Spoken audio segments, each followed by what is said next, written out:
कारगिल युद्ध मां भारती के 10 रणबांकुरों की कहानी, वही रणबांकुरों की कहानी जिसने सीने पर गोली खाई और तिरंगे में लिपट कर लौटे।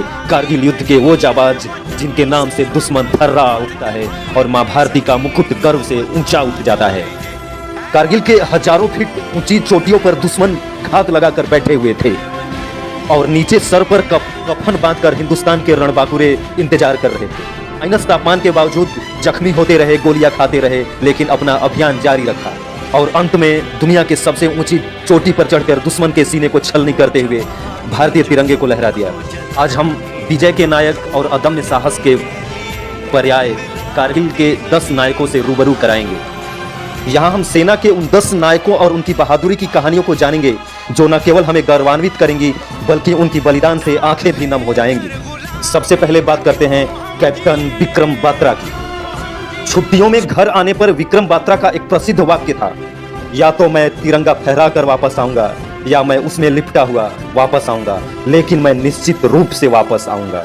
कैप्टन विक्रम बात्रा पीक 5140 पर फिर से कब्जा करने में महत्वपूर्ण भूमिका निभाई थी और टोलोलिंग पर नजर भी रखी थी। मिशन के दौरान उन्होंने ये दिल मांगे मोर उनकी सफलता के संकेत के रूप में कहा गया था। पीक 5140 पर कब्जा करने के बाद वह पीक 4875 पर कब्जा करने के लिए एक और मिशन पर गए। इसमें कोई संदेह नहीं कि यह भारतीय सेना द्वारा किए गए सबसे कठिन अभियानों में से एक था। लड़ाई में उनके एक साथी को गोली लग गई थी, फिर उन्हें बचाने के लिए आगे बढ़े। बात्रा दुश्मनों का भी सफाया कर रहे थे। इस दौरान उन्हें सीने में गोली लगी और वो शहीद हो गए।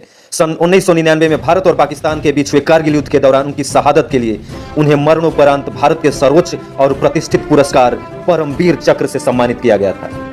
कैप्टन विक्रम बात्रा का जन्म 9 सितंबर 1974 को पालमपुर, हिमाचल प्रदेश में गिरधारी लाल बात्रा और कमलाकांत के घर हुआ था। उनकी मां एक स्कूल टीचर थी और उनके पिता एक सरकारी स्कूल में प्रिंसिपल थे। अब बात करते हैं दूसरे नायक ग्रेनेडियर योगेंद्र सिंह यादव, जिनका जन्म 10 मई 1980 को सिकंदराबाद बुलंदशहर उत्तर प्रदेश में करण सिंह यादव और माता संतरा देवी के घर में हुआ था। वह परमवीर चक्र से सम्मानित होने वाले सबसे कम उम्र के व्यक्ति थे। अगस्त 1999 में सूबेदार योगेंद्र सिंह यादव को भारत के सर्वोच्च सैन्य परमवीर चक्र से सम्मानित किया गया। उनकी बटालियन ने 12 जून 1999 को टोलोलिंग टाप पर कब्जा कर लिया और इस प्रक्रिया में 2 अधिकारियों, 2 जूनियर कमीशंड अधिकारियों और 21 सैनिकों का अपना जीवन बलिदान दिया। वह घातक प्लाटून का हिस्सा भी थे। उन्हें टाइगर हिल पर लगभग 16,500 फीट ऊंची चट्टान पर स्थित 3 रणनीतिक बंकरों पर कब्जा करने का काम सौंपा गया था। वह रस्सी के सहारे चढ़ ही रहे थे कि तभी दुश्मन के बंकर ने रॉकेट फायर शुरू कर दी।